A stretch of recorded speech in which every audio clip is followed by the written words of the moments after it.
Hare Krishna.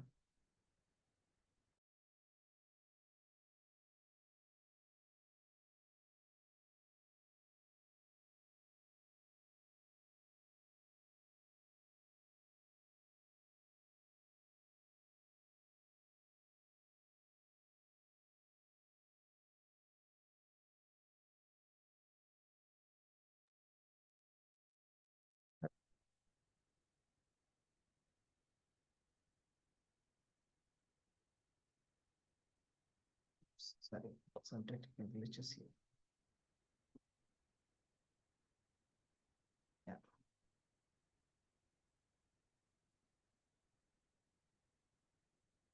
Okay, let's do this. We're doing chapter number 7, verse number 7, Bhagavad-gītā 7.7. Anybody wants to read the verse? Very nice, interesting verse. Prabhuji, Hare Krishna, may I read? Yeah, please. Bhagavad-gītā 7.7.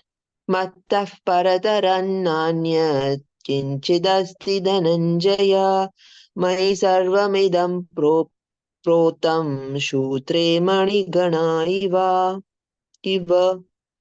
Translation by His Divine Grace Srila Prabhupada ki jai.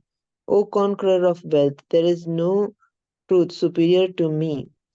Everything rests upon me as pearls are strung on a thread. Thank you, Hare Krishna. Hare Krishna, thank you. Anybody wants to read this one? 7.8. Hare Krishna, Prabhuji, may I? Yeah, go ahead. रसोऽहम् अप्सु कौन्तेय प्रभास्मि शशि सूर्ययोः प्रणवः सर्ववेदेषु शब्दः खे पौरुषं नृषु. Translation by Srila Prabhupada ki jai. O son of Kunti, I am the taste of water, the light of the sun and the moon, the syllable Om in the Vedic mantras. I am the sound in ether and ability in man. Hare Krishna, Prabhuji. Thank you so much. Hare Krishna. So, very interesting verses. These are the verses like definitive verses which explain about Krishna consciousness. See, to understand about Krishna is a mystery because Krishna is the Supreme Personality of God and He's the absolute truth. And to understand about Krishna, we can only hear from Krishna. There's no way that we can try to understand about Krishna by our own mental speculation or by any kind of a scientific analysis or inference. The only thing that helps us is when Krishna himself reveals out of mercy who he is, what is his position, then we can understand about Krishna. Otherwise, Krishna remains a mystery. So that's the absolute truth. So this first verse is very important here. Matta parataram na anyat kinchidasti dhananjaya mai sarvamidam protam sutre manigana iva. The two important points in this. The first point is Krishna is the supreme absolute truth. That is given in the statement of Bhagavad-gītā. So sometimes people ask, who says that Krishna is the supreme personality of Godhead? It is Krishna himself who says that he is the supreme personality of Godhead in Bhagavad-gītā by saying this statement that there is nothing which is superior to me, because the multiple kinds of thought processes are there when we think about Krishna or when we think about any kind of a religion.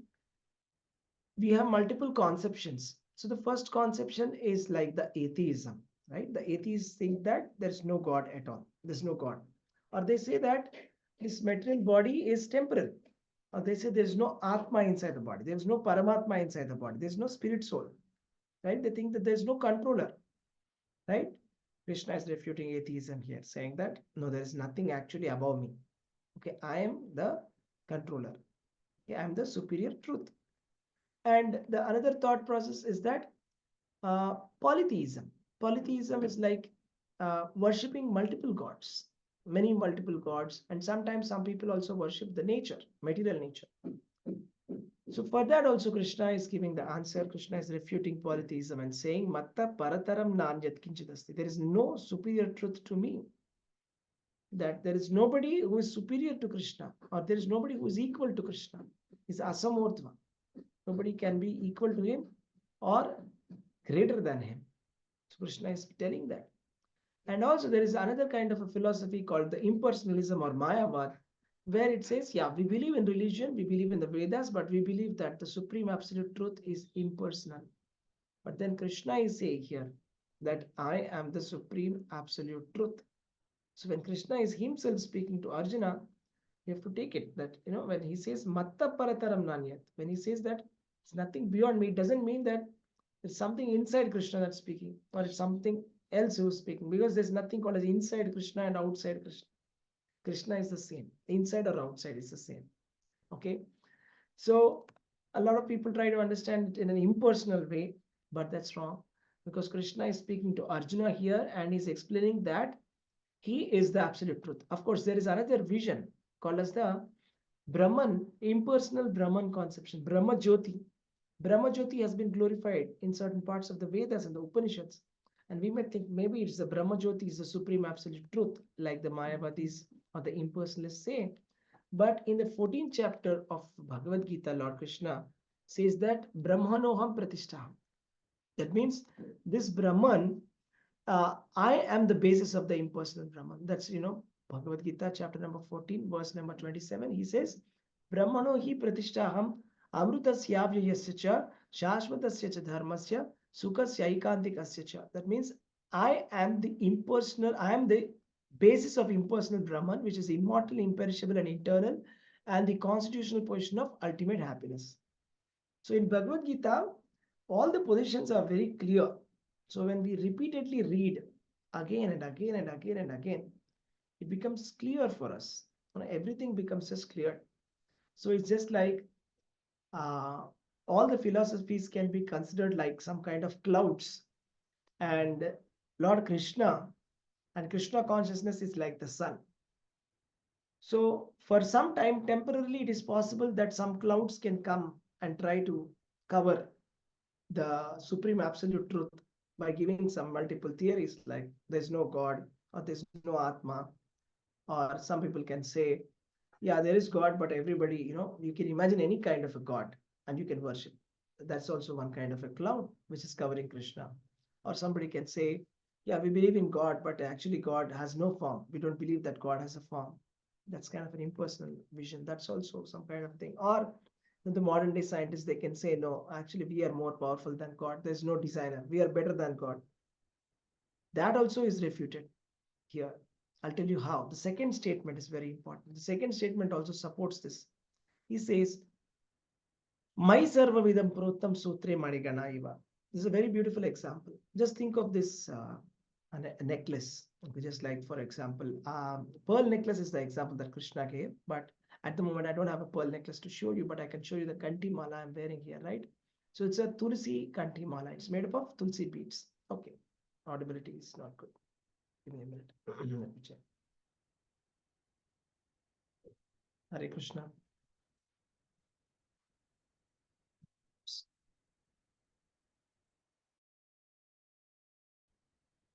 Hare Krishna. Is it better? Better now. Hare Krishna. Can you hear me?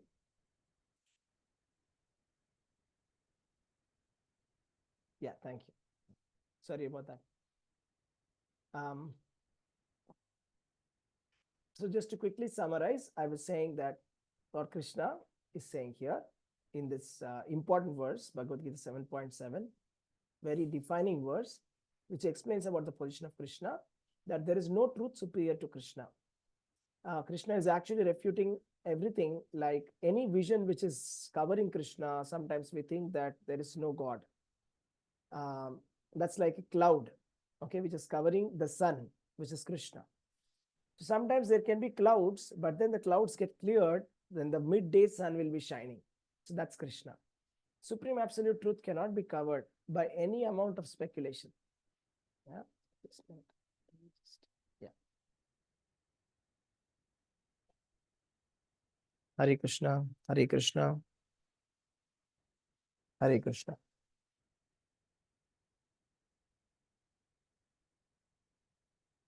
Yeah. So the supreme absolute truth cannot be covered by any amount of speculation or any amount of different kinds of theories, right? So the second example I was saying is that out of the, yes, thank you. The second example is that of the Sutre Manigana Iva. When you see this pearls necklace, okay, pearls necklace, this is a necklace of Tulsi beads, okay. So nonetheless, very valuable, more valuable than the pearls, because these are Tulsi beads. The Tulsi wood is very dear to Lord Krishna. So the thing is, you don't see the thread which is holding the necklace together. The point is, if I actually take a scissor and cut the thread, right, the beads necklace will not stay together the same. It won't look like this anymore. Similarly, the entire universe, you see, is put together by Krishna's energy. That means any kind of a cause that you see, superficially a cause, for example, material nature appears to be a cause. That cause, there is a supreme cause behind it, that is Krishna. For example, a scientist can think that, because of the science, everything is running very nicely. Or human beings may think that because of us, things are running nicely. Or a politician may think, no, it's because of my energy or because of my nice organization that this country has grown so nicely. It's not because of God. But Krishna is like the underlying principle behind everything. Just like how there's a thread which is keeping this beads necklace intact, right? Without which this will fall apart. Similarly, Krishna is the underlying principle behind the so-called scientists or the so-called politicians or any kind of demigods who are administrating the material world. So behind everybody who is appearing to be very powerful, there is the underlying Supreme Personality of Godhead, Paramatma, Lord Krishna. So that's the essence of this shloka. That's what we have to understand. And another important point here I was saying is that there are some kind of people, some set of people who say that yes, we believe in God, but in a different way. Our belief of God is that God cannot have a material form. They say that whatever form that God has been imagined by you. How can you imagine a form for God? God is so perfect, and how can he have an imperfect form? Now, the answer for that is Krishna's form is perfect, Satchit Ananda. There's nobody who is more beautiful than him. There's nobody who is more perfect than him. There's nobody who is more energetic than him. He's full of 6 opulences. He's full of knowledge. He's full of renunciation. He's full of fame, right? And he's so beautiful, Satchidananda Vigraha. You cannot find anybody more beautiful than him. It's not that somebody imagined the form of Krishna. That's the form it is. It has been revealed in the Vedic scriptures. Lord Brahma has seen it.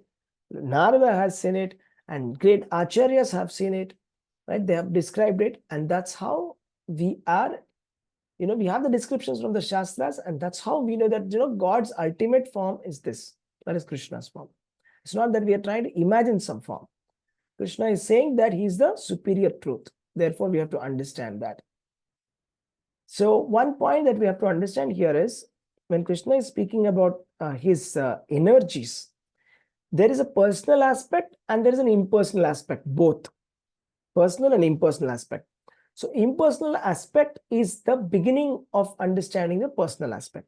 That means for those people who do not have faith at all, first of all, we try to start with the impersonal aspect by understanding how Krishna is all pervading with the help of his energy. And then we start to appreciate and realize his greatness.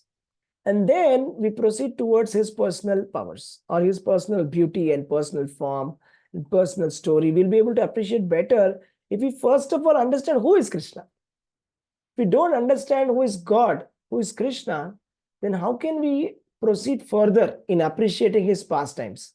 So the first step is understand who is God. So in this verse, we understood that God is the underlying principle of everything and everyone. That is Krishna. And let's go to the next verse here.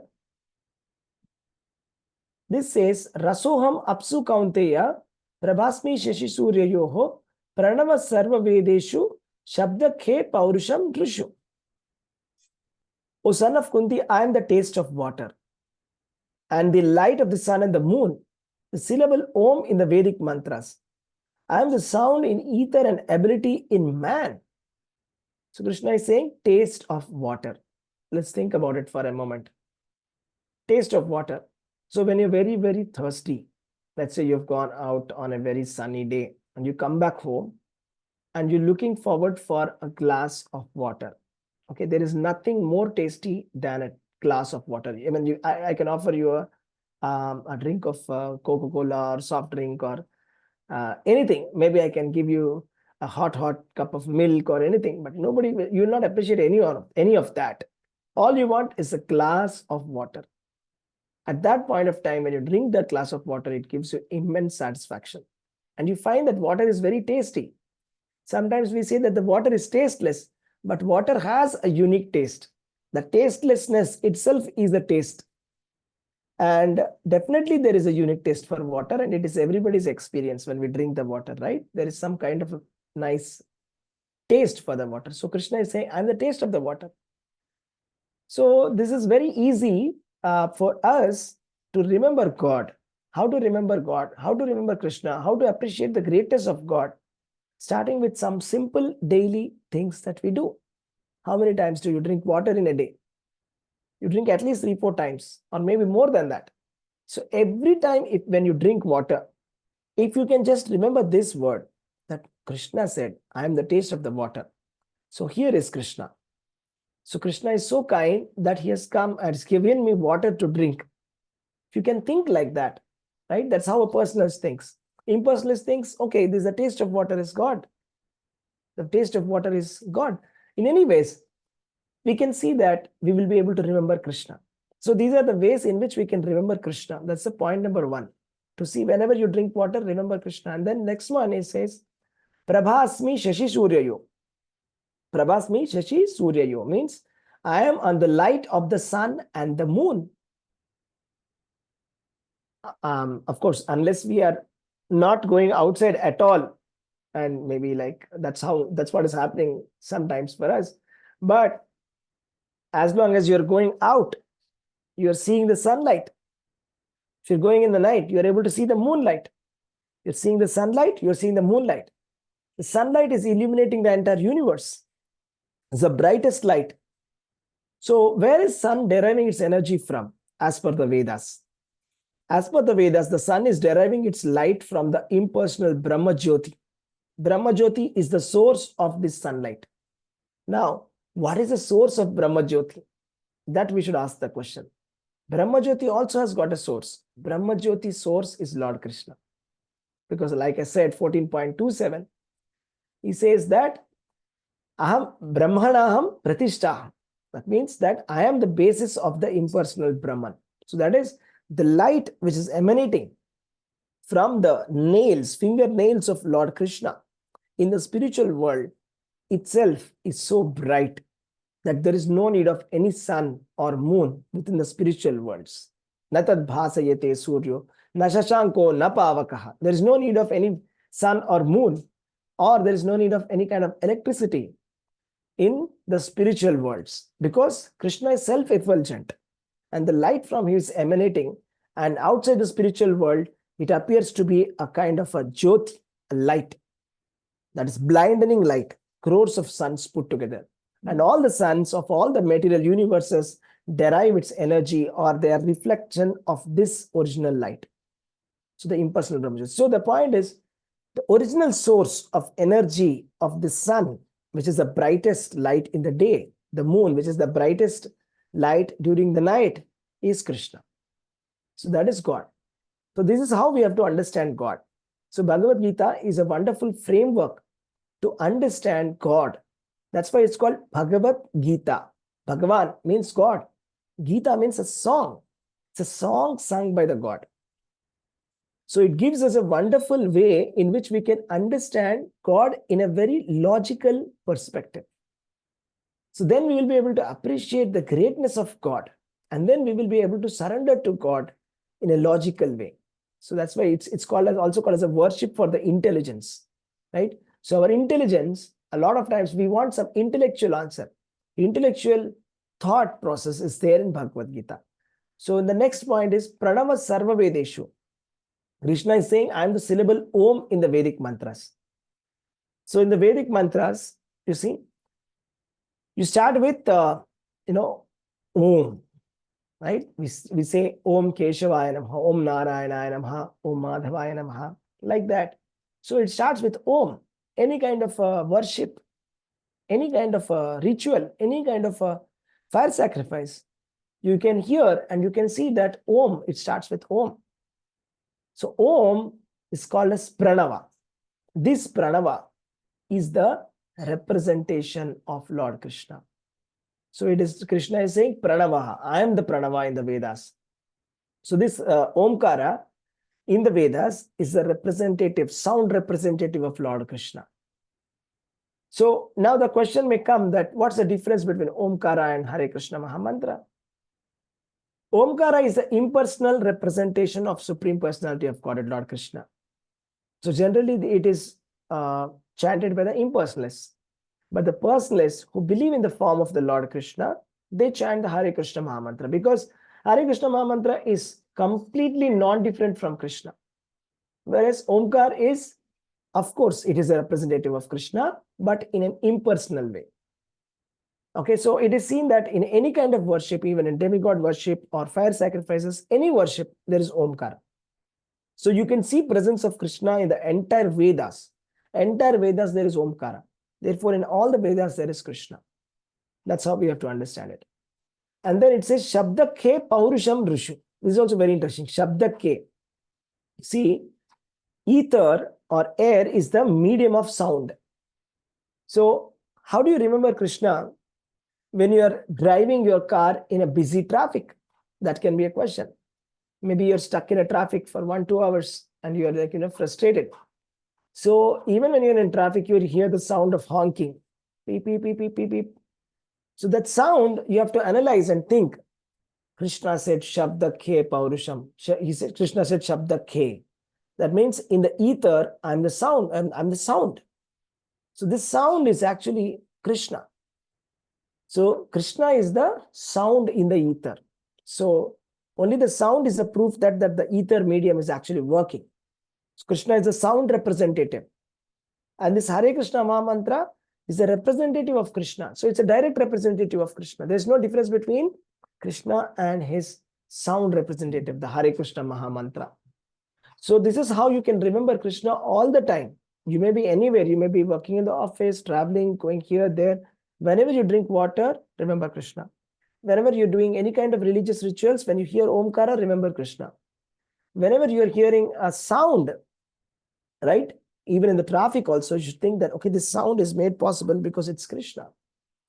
And the last point, the most important point here is Paurusham Rishu. This is also very practical. Paurusham Rishu means ability in man. Every day, we encounter very talented people, great personalities, and we hear their glorifications, either in the newspapers or maybe historical personalities, or we can also see some historical personalities on the currency notes in our textbooks, or some great scientists or great philosophers or great noble men who have done some charitable activities, great politicians, all of them, and even great sportsmen who are very talented.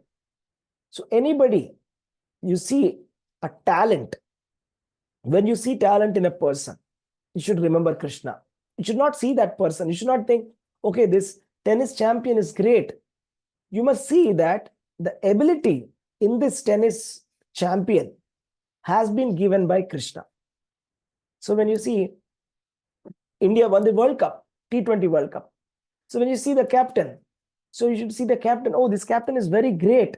Or when you see the person who was the man of the match, should think that, okay, this person is very great. Instead of thinking like that, you should think that the ability in this person is Krishna. You should look at Krishna. So whoever is winning, whoever is able to be a successful captain, or who is the man of the match, man of the series in the sports, should think that, okay, the ability is Krishna. Or if you see somebody who's a good CEO, like CEO of a company, unicorn company, he's been able to turn around the company from nothing to maybe $1 billion. should think, okay, how did this person do in such a short time? So this person, the ability in this person is Krishna. If you see that somebody who's a nice politician, who's a nice orator, who's able to give nice orator, a very nice, and then millions of people who are coming to hear his lecture, his campaign, political campaign. You should think that again. You should not think that, oh, he's a great personality, let me follow him. No, you should not do that. Think that the ability in this person is Krishna. So when you see a great actor, very wonderful actor doing beautiful, nice actions, so you should actually think, my favorite actor, instead of worshipping that actor, right, or that celebrity, or that music artist, should actually worship Krishna. Because Krishna is the ability. Krishna gave that person that ability inside that person. If there were no, if Krishna withdrew, his ability will be gone immediately. It's like the example of Mike Tyson. Mike Tyson was a very wonderful boxer. He was very good. But then later he got Parkinson's disease. When Krishna withdraws energy, then that person is no longer the same. I mean, Mike Tyson, who is diseased, you don't admire him, right? You don't admire him when he's boxing. He won't be able to box anymore, isn't it? Because the ability within him, who is Krishna, has been withdrawn. So this is how you should be able to see Krishna within every situation, within everyone, in every point of time. So that's the point, right? So all the time we should be able to remember Krishna. Smartavyam satatam Vishnu, vismartavyam najatuchit. That means two things we are supposed to do. Always remember Krishna, never forget Krishna. Somehow or the other. Okay, so these are the beautiful verses of the 7th chapter. Keep hearing these verses, and there's a lot to hear. Krishna will continue to tell about his energies and how to remember him in our daily things. Okay, so thank you very much. Hare Krishna. If you have any questions, you can ask. Hare Krishna.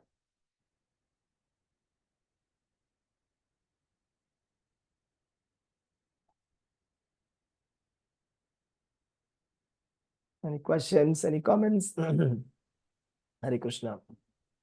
Hare Krishna, Dandavat Pranam, Prabhuji. Dandavat Pranam. Dandavat Pranam. Hare Krishna. Hare Krishna, Prabhuji. Dandavat Pranam.